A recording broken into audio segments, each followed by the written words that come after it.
السلام علیکم، دس از می نعیم وان. کیا حال ہے آپ سب کا؟ ہر حال میں اللہ کا شکر ادا کرنا چاہیے. میں جی آج پروفٹ آف اسلام کی لائف سے ایک نہایت ایسینشیل اور نہایت سبق آموز ایک لیسن واقعہ آپ کے ساتھ شیئر کرنا چاہتا ہوں، اور اس کے لیے میں یہ ویڈیو بنا رہا ہوں. بیسیکلی جی میرے سامنے جو اس وقت کتاب پڑی ہے آن مائی اسٹڈی ڈیسک، اس کتاب کا میں تھوڑا سا آپ کو تعارف کروا دوں. یہ کتاب ہے الامین. یہ پروفٹ آف اسلام کی سیرت پر مبنی کتاب ہے، اور یہ بیسیکلی 4 والیومز پر مبنی ہے. پروفٹ آف اسلام کی لائف پر کئی بکس لکھی گئی ہیں دنیا میں، جو مسلمانوں نے بھی لکھی ہیں، نان مسلمز نے بھی لکھی ہیں، ڈفرینٹ فیلڈز کے لوگوں نے لکھی ہیں، اور اپنا اظہار خیال کیا ہے اس عالمگیر اور ایک عظیم شخصیت کے بارے میں. بٹ اس کتاب کا میں اس لیے ذکر کروں گا خاص طور پر اس بارے میں کہ آپ کو اس کتاب کے اندر کئی ایسی تفصیلات مل جاتی ہیں سیرت سے ریلیٹڈ جو عام بکس میں آپ کو اویلیبل نہیں ہیں. اور اس سے ہوتا کیا ہے، دیکھیں، ایک ہوتی ہے ایک بات جو آپ کو کسی نے بتائی، آپ نے سن لی، آپ کی انفارمیشن میں اضافہ ہو گیا، مگر ایک ہوتا ہے اس بات کو فیل کرنا. اس انوائرمنٹ میں جب تک انسان نہیں چلا جاتا اور فیل نہیں کرتا اس بات کو، تب تک آپ اس کو پک نہیں کر پاتے. ایک بات کے اندر کتنا سکھ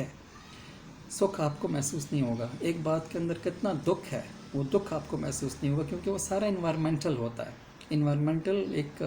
سائنس بھی ایک فیلڈ ہے نا دنیا میں. تو صرف انفارمیشن کے حد تک آپ بات کو نہ لیا کریں، بلکہ آپ اس کو فیل کرنے کی کوشش کیا کریں. فیل بندہ تب کرتا ہے جب آپ کو ڈیٹیل میں وہ انفارمیشن، وہ باتیں ملیں جو اصل میں فیلنگ سے ریلیٹڈ ہوتی ہیں. ایک واقعہ ہوا، اس میں کس نے کیا فیل کیا، فیل کرنے کے بعد کیا کہا، اس میں وہ درد موجود ہوتا ہے ان باتوں میں. وہ باتیں آپ کے سامنے آئیں تو پھر آپ کو بھی وہ درد فیل ہوتا ہے. اگر اوپر واقعہ آپ کو بتا دیا جائے تو پھر تو ظاہر بات ہے کہ صرف انفارمیشن ہے، لیکن آپ نے اس کو محسوس نہیں کیا جو اس کے اندر جذبات تھے ان کو. تو بیسیکلی ٹاپک میں کیا بتانا چاہتا ہوں آپ کو، یہ ہے جی پروفٹ آف اسلام کا تبلیغی ایک سفر تھا ٹورڈز اے سٹی، اور وہ کیوں پروفٹ آف اسلام نے اس سٹی کو چوز کیا اسلام کی تبلیغ کے لیے، اور وہ کیا سرکمسٹانسز تھے جن سرکمسٹانسز میں یہ فیصلہ کیا گیا کہ اب مکہ کو چھوڑ کے اس طرف جانا ہے تاکہ وہاں سے اسلام کو کوئی ممکنہ سپورٹ اگر مل سکتی ہو تو ملے.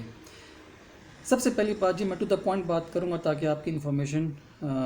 ایک پوری کمپلیٹ آپ کو مل سکے. سب سے پہلی بات آپ کو اچھی طرح پتہ ہے، پروفٹ آف اسلام نے جب اسلام کی ان کو نبوت ملی اور انہوں نے اپنا مشن، نبوت کا مشن شروع کیا، تو وہ مکہ سے شروع کیا. اور مکہ ایک سینٹر تھا، کیونکہ مکہ میں کعبہ تھا، اور کعبہ کے اندر ظاہر بات ہے آپ کو پتہ ہے بت پرستی تھی. 360 بت تھے کعبہ کے اندر، اور اس کے جو پریمیسز ہیں اس کے اندر جو احاطہ جس کو کہا جاتا ہے. تو اب سارے عرب کے اندر جو بت پرست قبائل تھے، سب کا ایک اپنا بت یہاں سینٹر میں تھا. تو ایک طرح کی نمائندگی تھی ان کے سو کالڈ خداؤں کی. تو اب ظاہر بات ہے ایک فیملی مکہ میں، جو ایک ایسی فیملی جو اس دور کے خادم الحرمین شریفین تھے، جو ان کے بتوں کا خیال کرتے تھے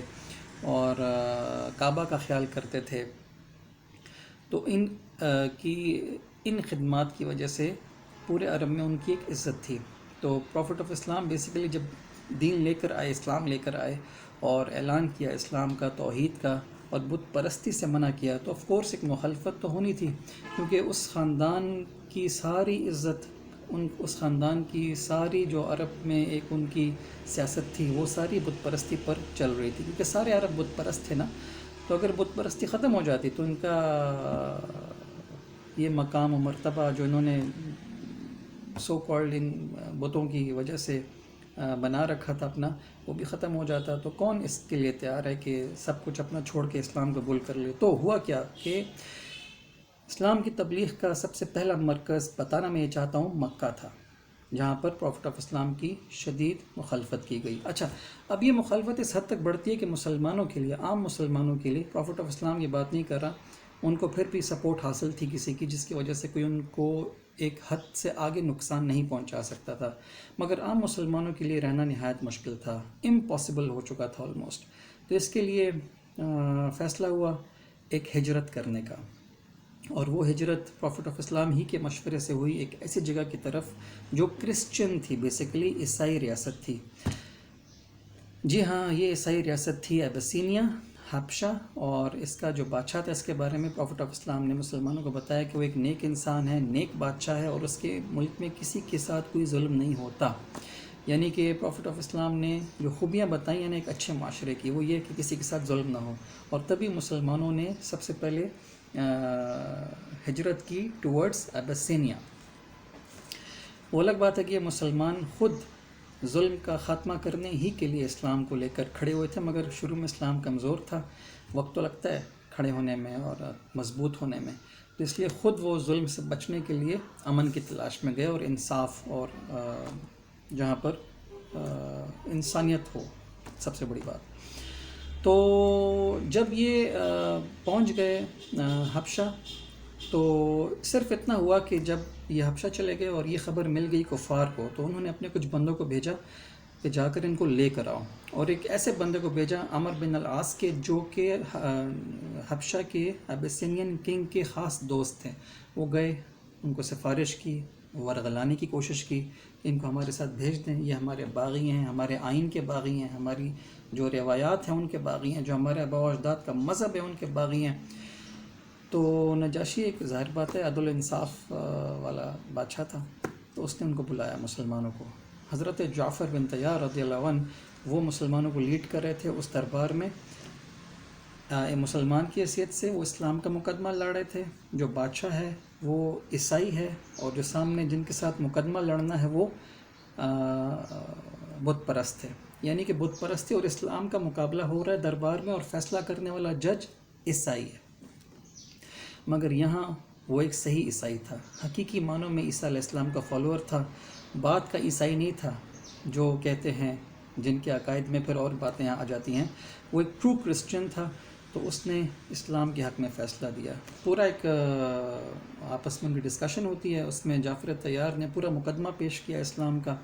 سورہ مریم کی آیات پڑھی، کرسچینٹی کے بارے میں بتایا، یعنی یہ اس کو کہتے ہیں انٹر فیتھ ڈائلاگ، جس میں آپ نے دیگر ادیان کے ماننے والوں کے ساتھ بات کرنی ہوتی ہے، اور ان کو ثابت کرنا ہوتا ہے کہ اسلام ایک حق مذہب ہے۔ ان کو بھی بات کرنے کا ٹائم ملتا ہے، ان کو بھی اپنے آرگومنٹس دینے کا وقت ملتا ہے، اور آپ نے بھی اپنی آرگومنٹس دینی ہوتی ہیں۔ یہ نہیں ہے اسلام میں کہ آپ کا اپنا دین ہے اور اوروں کا اپنا دین ہے، اور کسی کے دین میں آپ نے مداخلت نہیں کرنی، کیونکہ اللہ نے فرمایا لا اکراہ فی الدین، دین میں تو زبردستی ہے نہیں، تو کسی کو زبردستی مسلمان تو کیا نہیں جا سکتا۔ لیکن یہ بات صحیح ہے، مگر اس کا یہ مطلب ہرگز نہیں ہے کہ آپ بات بھی نہ کرو، آپ اسلام کا پوائنٹ آف ویو بھی نہ بتاؤ، آپ اس کے اوپر اسلام کا مقدمہ بھی نہ لڑو۔ صحابہ یہی تو کر رہے تھے اس دربار میں۔ تو آخر میں فیصلہ جی مسلمانوں کے حق میں ہوا، اور اس کے بعد کیا ہوا میں آپ کو یہاں اس بک سے پڑھ کر بتاتا ہوں کہ دعوت اسلام کے دو اہم مرکز تھے، ایک عرب میں اور دوسرا حبشہ، یعنی کہ ایک تو عرب کا مرکز تھا ہی مکہ میں، اور دوسرا جو اب مرکز بن گیا وہ بن گیا ایبسینیا۔ حبشہ میں اب رائٹر بتا رہے ہیں آپ کو کہ حبشہ میں مسلمانوں کو کسی بڑی مخالفت کا سامنا نہیں تھا، وہاں وہ آزادی سے عبادت بھی کرتے تھے، کاروبار بھی کرتے تھے، اور تبلیغ اسلام میں بھی مصروف رہتے تھے، کہ مسلمان کو اور کیا چاہیے۔ بادشاہ کا رویہ ہمدردانہ تھا، کوئی غیر مسلمانوں کو کسی قسم کی تکلیف نہیں پہنچا سکتا تھا۔ یہ تو ہوئی جی ایک کنڈیشن ایبسینین۔ اور آپ کو یہ بتاتا چلوں کہ یہ جو پہلی ہجرت ہوئی تھی نا، اس میں پروفٹ آف اسلام کی اپنی بیٹی اپنے شوہر کے ساتھ، عثمان رضی اللہ عنہ کے ساتھ اس قافلے میں شریک تھیں۔ اب آپ دیکھیں نا، ایک پروفٹ آف اسلام تو اسلام کے مشن پر تھے، انہوں نے تو اسلام کو آگے لے کر جانا تھا، لیکن وہ ایک باپ بھی تھے، باپ کی حیثیت سے ان کی بیٹی اپنا گھر بار سب کچھ چھوڑ کر اسلام کی خاطر ایک مشکل سفر پر جا رہی ہے، کسی اور ملک میں جا رہی ہے جو مسلمان بھی نہیں ہے، عیسائی ہیں، بیٹی کے لیے، اور اس کا شوہر اس کے ساتھ ہو،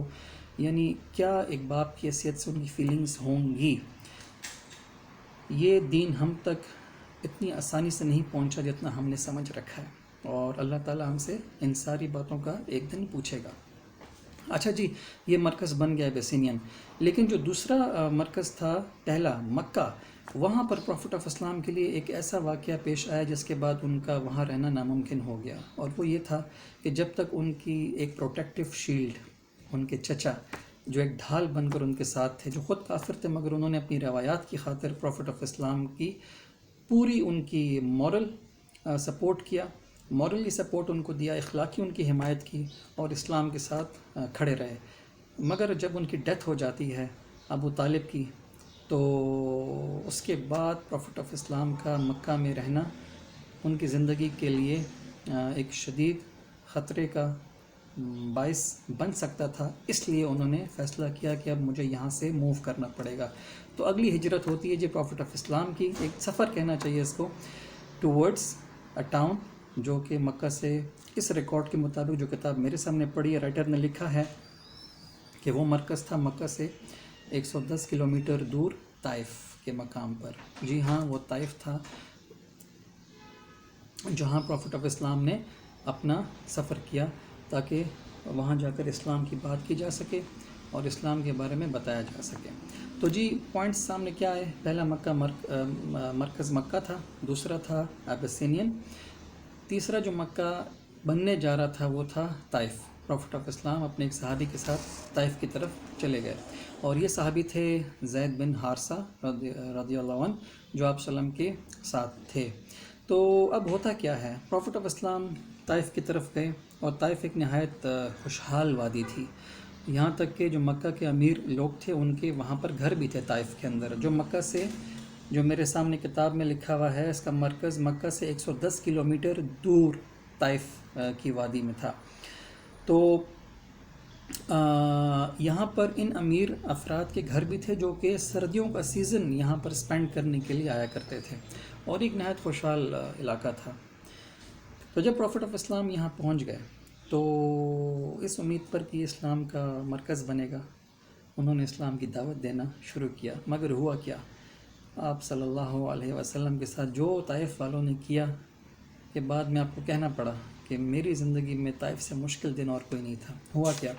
آپ نے وہاں کے جو سردار تھے، 3 سردار تھے، تینوں بھائی تھے، ان تینوں کو اپنے پاس بلایا، اور ان تینوں کے نام کیا تھے، نام نہایت مشکل ہے اس لیے میں اسکپ کر دیتا ہوں اس کو، میرے سامنے کتاب میں لکھے بھی ہیں، مگر میں بات کی طرف آتا ہوں۔ یہ تینوں بھائی تھے، اور ان کو پروفٹ آف اسلام نے جب اسلام کی بات کی تو ان کے جواب کیا تھے، یہ آپ سنیں۔ ایک نے غصے میں آ کر کہا کہ اگر اللہ نے تمہیں رسول بنا کر بھیجا ہے تو میں حرم کعبہ کا غلاف پھاڑ دوں گا، یعنی کہ اگر تمہیں اللہ نے رسول بنا کر بھیجا ہے تو میں حرم کعبہ کا غلاف ہی پھاڑ دوں گا، یعنی غصے میں اس نے یہ بات کی۔ دوسرا کہتا ہے جی اگر خدا اللہ کو تمہارے علاوہ، کیا اللہ کو تمہارے سوا کوئی رسول بنانے کے لیے آدمی نہیں ملا تھا؟ یہ بھی ایک انہوں نے تحقیر کرنے کی، بے عزتی کرنے کی کوشش کی۔ اور تیسرے بھائی نے کہا مذاق میں، یعنی کہ اب یہ سیریس نہیں ہے، بات کرنے میں سیریس نہیں ہے، یہ ان کو ایک طرح سے ان کا استہزاء کر رہا ہے کہ اگر آپ واقعی اللہ کے پیغمبر ہیں تو پھر تو میں آپ کے سامنے منہ نہیں کھول سکتا، کیونکہ یہ بے ادبی نہ ہو مجھ سے، اللہ مجھ سے ناراض نہ ہو۔ لیکن یہ سیریس نہیں تھا، یہ دل سے یہ بات نہیں کر رہا تھا، اور کہتا ہے آگے کہ اگر آپ اللہ کے رسول نہیں ہیں اور جھوٹ بول رہے ہیں نعوذ باللہ، تو آپ ایک جھوٹے انسان ہیں، جھوٹے انسان سے میں بات نہیں کرتا۔ یہ اس کا جواب تھا، یہ ان تینوں کا رسپانس تھا جی، ان تینوں سرداروں کا۔ آپ صلی اللہ علیہ وسلم تقریباً 10 دن تک طائف میں رہے ریکارڈ کے مطابق، اور اس کے بعد آپ نے نا امیدی کہہ لیں یا نا امید تو آپ صلی اللہ علیہ وسلم نہیں ہوا کرتے تھے، مگر فیصلہ کیا واپسی کا۔ تو جب آپ واپسی کا آپ نے فیصلہ کیا اور اب آپ جا رہے تھے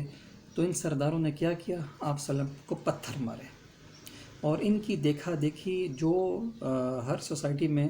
نوجوان طبقہ اس قسم کا ہوتا ہے جس کی نہ کوئی تعلیم ہوتی ہے صحیح طرح، نہ کوئی تربیت ہوئی ہوتی ہے، نہ وہ روایات کا خیال کرتے ہیں، نہ وہ دین کا خیال کرتے ہیں، نہ وہ چھوٹی بڑی عمر کا لحاظ کرتے ہیں، انہوں نے بھی آپ صلی اللہ علیہ وسلم کو پتھر مارنا شروع کر دیے۔ اور اب آپ صلی اللہ علیہ وسلم سیدھا جا رہے ہیں، اپنے راستے پر ہیں، اور یہ پتھر مار رہے ہیں، اور زید بن حارثہ آپ کو بچا رہے ہیں، یہاں تک کہ کافی آگے جا کے انہوں نے آپ کا پیچھا کرنا چھوڑ دیا، مگر آپ کو ٹھیک ٹھاک انہوں نے لہو لہان کر دیا۔ اب راستے میں قریب ایک باغ آتا تھا، اور اس باغ میں انگور کا باغ تھا بیسیکلی، وہ ایک دیوار تھی، تو اس باغ کے اندر ایک درخت تھا دیوار کے بالکل قریب،